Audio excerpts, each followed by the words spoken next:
gentlemen, welcome to the magic of movies. For the enjoyment of everyone in attendance, please turn off your cell phones and other electronic devices. Follow me! The category is before and after a dump.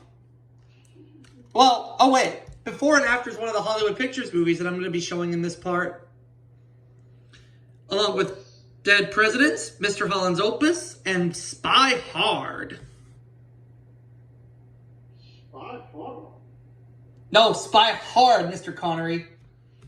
I'll take Spy Hard on for 69 dollars. What? Where did you get that, Master Parker? We frisked you in on the way in here. I took it in my ass.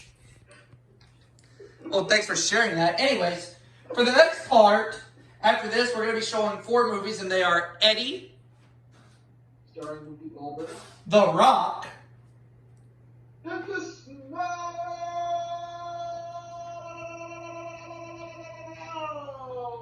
What the Rock is cooking. The Associate, Starring Whoopi Goldberg, and Gone Fishing, starring Joe Pesci and Danny Glover. which I know got heavily negative reviews, but I put Gone Fishing on my guilty pleasures list. Oh, cool. But in any case, we'll focus on that in the next part. For this part, let's get to these movies, starting with Dead Presidents, made by the Hughes brothers, which I forgot what their names are. Coming soon to theaters. Miramax and Dimension Films. 2 in 1. Oh, it looks like another sequel for The Crow. Could be wrong. Brendan Lee died making that movie. Yeah, he did. But I think this is another Crow movie. The Crow City of Angels. Yeah, it's the sequel. Coming to video cassette. From the makers of Pulp Fiction and Desperado. Oh, that looks like George Clooney. From Dusk Till Dawn. That's what this movie is? Yes. Thank you, because I didn't know it. From Robert Rodriguez, from Quentin Tarantino, from Dusk Till Dawn. George Clooney started From Dusk Till Dawn around the same time he was starring on ER. Which was a very popular show on NBC. Which was a Warner Brothers TV show. Yep. Wasn't it also co-made by Amblin Television? I don't remember. I think it was. I could be wrong, but I'll do research later on. But it was a Warner Brothers TV show. I know that much. Things to Do in Denver When You're Dead. Never heard of that film. Now, I know the Hughes brothers had made Dead Presidents, but like I said, I don't remember the names of the Hughes brothers, but I know one of them was not John Hughes.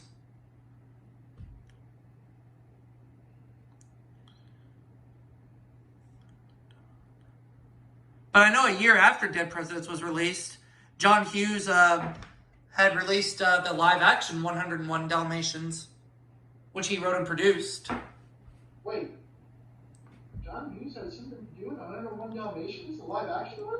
Yeah, he wrote the film, and he wrote the script, and he produced it. Wow. But get this, was it like the original animated classic? Both yes and no. Like some of the stuff that Cruella, Jasper, and Horace go through in trying to find the puppies, some of the stunts that they did, some of the things that they did were very similar to what happened in Home Alone. You can little fella down, open the door.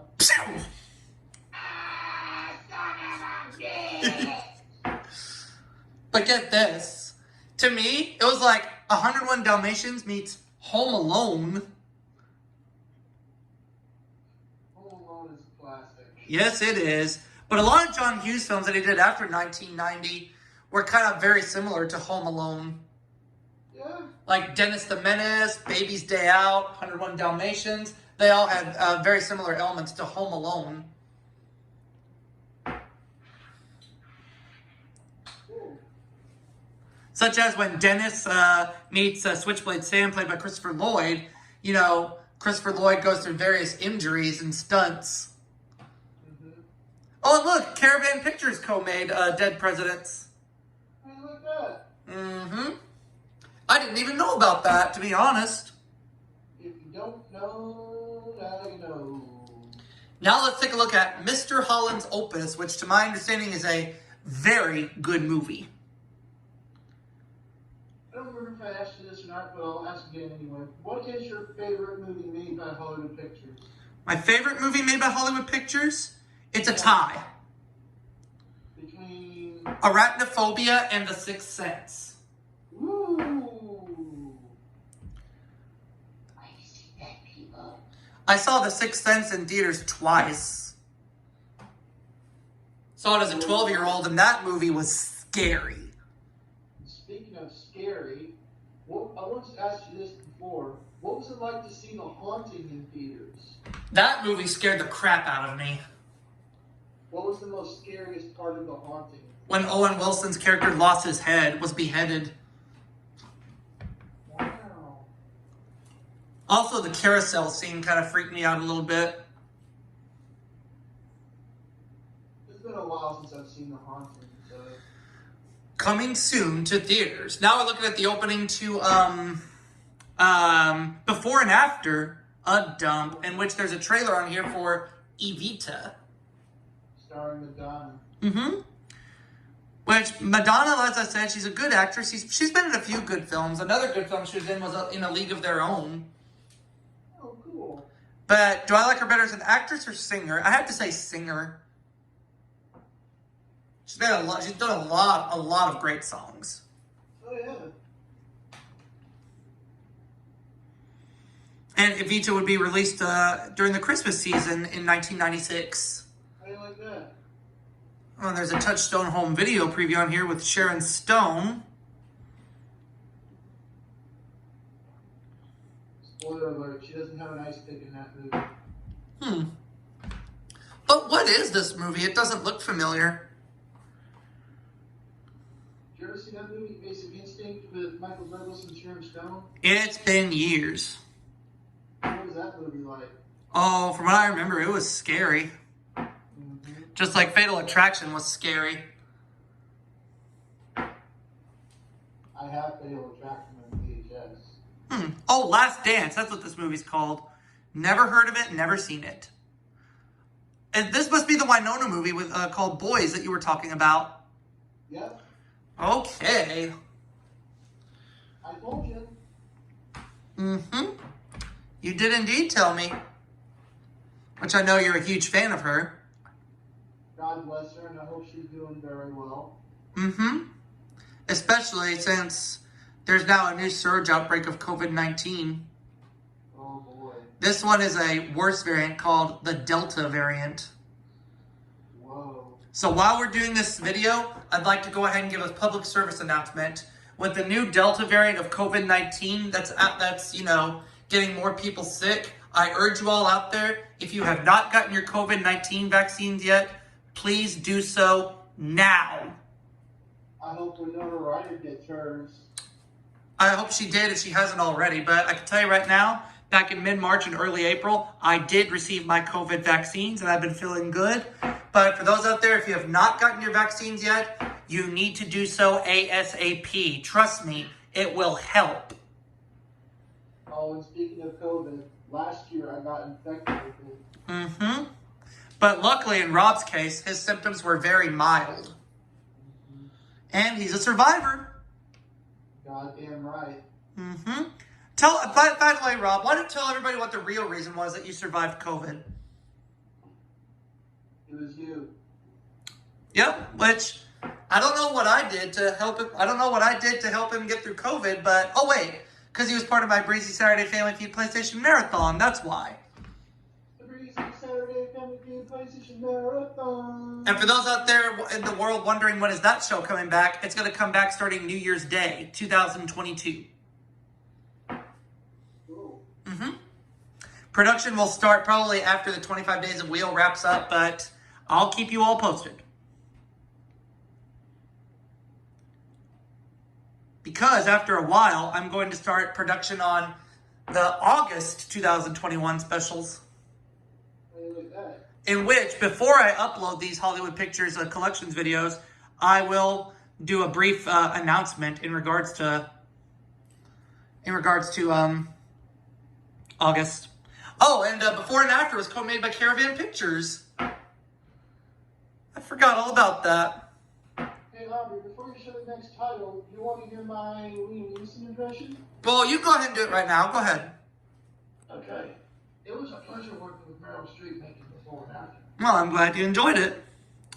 And it was a pleasure working with Owen Wilson in The Haunting. Notice of the fact that he said, well, But fortunately, you know, whenever Owen Wilson's character was beheaded, at least it was just a fake head and not real. yeah, But at 12 years old, it looked real to me, so... But that's where filmmaking comes into play. They use trickery. CGI. Yep, CGI. And now we're watching the opening to Spy Hard, which has a preview for Michael on here with John Travolta, which is a... Or is it... No, not Michael. Phenomenon. Michael was made by Warner Brothers. Touchstone made Phenomenon. My bad. Oopsie. And then here's Jack with Robin Williams. You made a boo-boo. Yes, I did, but oh well. I remember seeing Jack in theaters back in 1996. What was that like? That was pretty funny. I mean, it was Robin Williams, even though the film received heavily negative reviews. How bad could it be? But there was a film that came out on home video that Robin Williams was in, which received better reviews. Aladdin and the King of Thieves? Yep, and I know Siskel and Ebert reviewed Aladdin and the King of Thieves on their TV show, and they gave that direct-to-video sequel 2 thumbs up. Did they give Jack 2 thumbs down? They gave Jack 2 thumbs down, but they gave Aladdin and the King of Thieves 2 thumbs up. I like that. Mm-hmm. And it was actually Robin Williams' first ever direct-to-video film that he ever worked on. Oh, cool. Mm-hmm. And that's what made Aladdin and the King of Thieves such a great direct-to-video sequel, was Robin Williams. Mm-hmm. One thing I also noticed about Robin Williams is that he's also a very good singer. Mr. Aladdin's what will your pleasure be? Yeah, when he sang Friend Like Me and Prince Ali in Aladdin, and he's saying there's a party here in Agrabah, and father and son in Aladdin and the King of Thieves. Yep. But yeah, Robin Williams, if you ask me, was not only a good actor, a funny actor, he was also a good singer. May he rest in peace. Gone too soon. There's a Facebook post I shared not so long ago, in fact, with 4 different actors asking which one should come, if you could pick one to come back, and I said, oh, it's not even close. Robin Williams. Mm-hmm. Not even close. I mean, I wouldn't mind seeing the others come back as well, but if I have to pick one, it's got to be Robin Williams. Mm-hmm. But in any case, we'll go ahead and stop here for this part of my Hollywood Pictures movie collections. We'll do the next part right after this. See ya.